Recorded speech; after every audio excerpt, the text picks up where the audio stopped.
నమస్కారం సూర్యదేవ. నమస్కారం చంద్రదేవ. అందరు నాకే నమస్కరించాలి.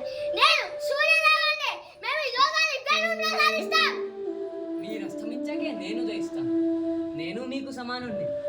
కానీ చంద్రదేవ, మీరు వచ్చినప్పుడు అందరూ పలుకుతారు, కానీ నేను వచ్చినప్పుడు అందరూ లేసే ఉంటారు. దీన్ని బట్టి మీకు అర్థం కాలేదా?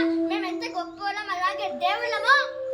దేవా, మీరు అస్తమించాకే నక్షత్రాలు ప్రకాశిస్తాయి. దీన్ని బట్టి మీకేం అర్థం అవ్వట్లేదు? నేను ఇంతటి ప్రకాశవంతుని.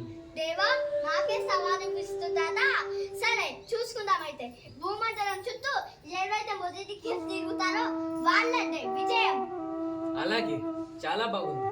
భూమాతను కూడా కలుపుతుంది. నా ప్రియమైన పిల్లలు ఎందుకు వాదిస్తున్నారు? మీ ఇద్దరు ముఖ్యమైన వారే. కానీ తల్లి, నేనే కదా ఈ లోకానికి వెలుగును ప్రసాదించేది. మాత, నేను భూమికి శాంతినిస్తాను మరియు ప్రశాంతమైన వాతావరణాన్ని చేకూరుస్తాను.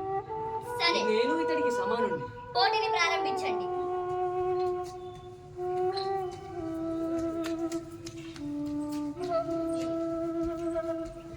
ఏ జరుగుతుంది? సూర్యుడు చాలా త్వరగా వెళ్తున్నావు. నా శరీరం కాలిపోతుంది, మొక్కలు ఎండిపోతున్నాయి, మనుషులు వేడికి ఉండలేకపోతున్నారు. ఆపై క్షమించండి తల్లి, నేను చాలా ఆలస్యంగా తెలిసింది.